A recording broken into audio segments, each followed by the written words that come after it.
Law number two. Well, first of all, ladies and gentlemen, this could be a little too unusual for us. This could be like maybe outdated in the modern world, but here it goes. अपने दोस्तों से होशियार रहें. क्यों? क्योंकि वो आपको ज्यादा सहूलत और ज्यादा आसानी के साथ धोखा दे सकते हैं, चीट कर सकते हैं. क्योंकि दोस्त वो हैं जो आपको बहुत अच्छी तरह से जानते हैं.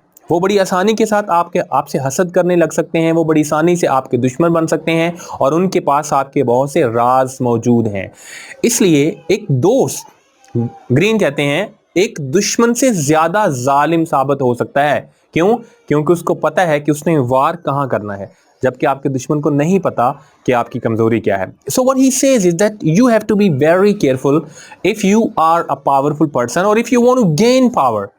अपने दोस्तों से होशियार रहें. बल्कि ग्रीन तो ये भी कहता है कि कुछ खास मकासद को हासिल करने के लिए आप अपने दोस्तों को एतमाद में मत लें. आप एक दुश्मन को हायर करें. जो आपका एक्स एनिमी था उसको लें, because he has a lot to prove. जबकि आपके दोस्त के पास ऐसा कोई जज्बा नहीं है. ग्रीन ये कहते हैं कि एक ताकतवर आदमी को अपने दुश्मनों से नहीं, अपने दोस्तों से डरना चाहिए. और आखिरी बात तो क्या इंटरेस्टिंग है, फरमाते हैं रॉबर्ट ग्रीन कहते हैं कि अगर आपके दुश्मन नहीं है तो इसका मतलब है कि आप कभी ताकतवर नहीं हो सकते. अगर आपके दुश्मन नहीं है तो ऐसे कुछ इख्तियार, ऐसे कुछ तरीके अपनाएं, ऐसा कुछ करें कि आपके दुश्मन हों. बिकॉज दुश्मनों के अलावा कोई आदमी ताकतवर नहीं बना. इकबाल, ये तो चलती है तुझे ऊंचा उड़ाने के लिए.